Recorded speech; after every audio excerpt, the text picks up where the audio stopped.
Welcome back to another boxing lesson with Sweet Science Gym. Today we're going to be talking about footwork to create angles for ultimately creating great punching opportunities.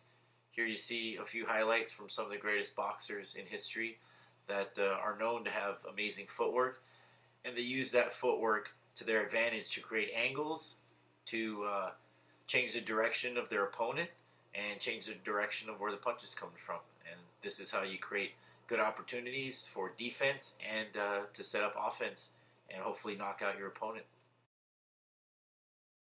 And one of the first footwork drills we like to do is create an X with the cone.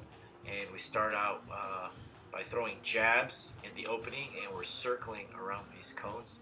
This is a great drill that you can do with, even if you don't have cones, you just put tape down, make an X, and then start by throwing the jab, working around, and you go around the points, but you throw jabs in the openings.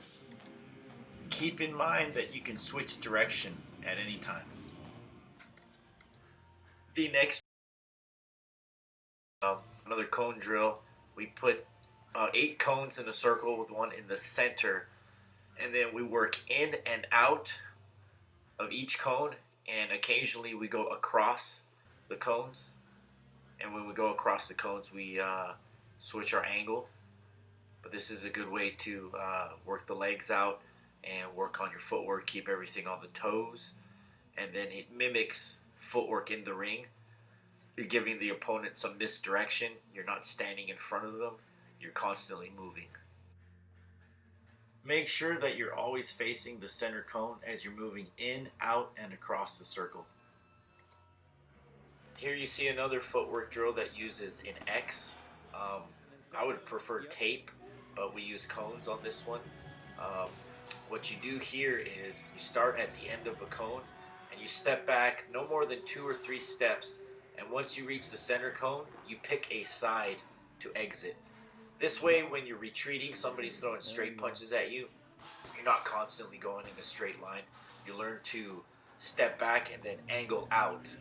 This will create an opportunity for you to step around, and while the opponent is moving forward, his momentum is moving forward. You see here, you avoid their punch, you step to the side, and you're able to counter. Here you see Archie demonstrating it against me.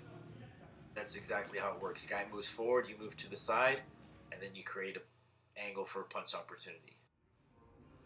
This right here is known as a shift or a kick.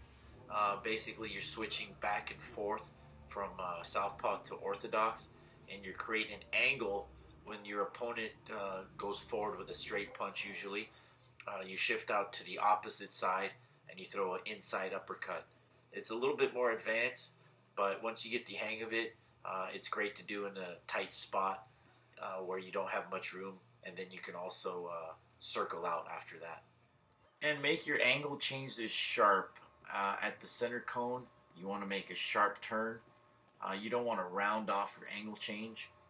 You want to keep it at a sharp 90. And then when you change your angle, you want your 2 feet to be parallel with the cones on that side. And here you see Archie demonstrating.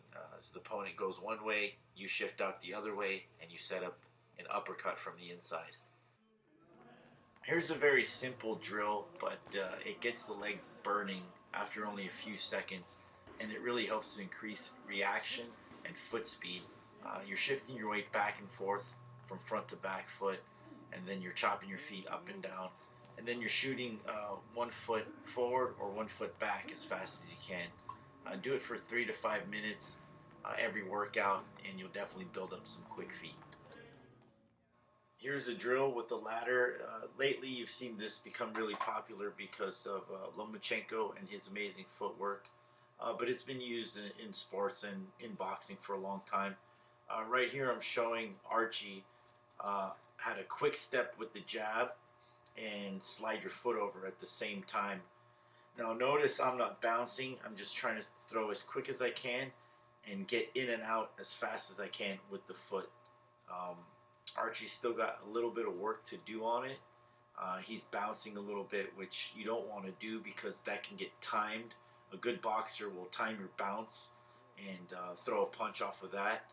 but just keep doing it over and over again, and you should get the hang of it. Like I said, the main thing is to stab with the foot and stab with the hand. Keep your back foot in place, and then slide over for the next jab.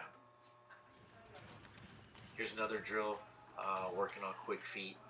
It's more lateral movement. This will help you to get around an opponent, especially if you're like southpaw or the opponent is southpaw, and you want to angle around him on the lead side, on his jab side. And you should know that good footwork also gives you good head movement. And the final footwork drill that we have coming up here is chopping your feet. 2 feet in, 2 feet out, and you just go across the ladder as fast as you can. You can do this with hurdles that make sure that you get your feet higher, but ladder works as well. So there you have it. Give some of these drills a try. They will increase your foot speed, give you better balance, better reaction, and make you an overall better boxer offensively and defensively. Thank you for watching, and we'll see you next time.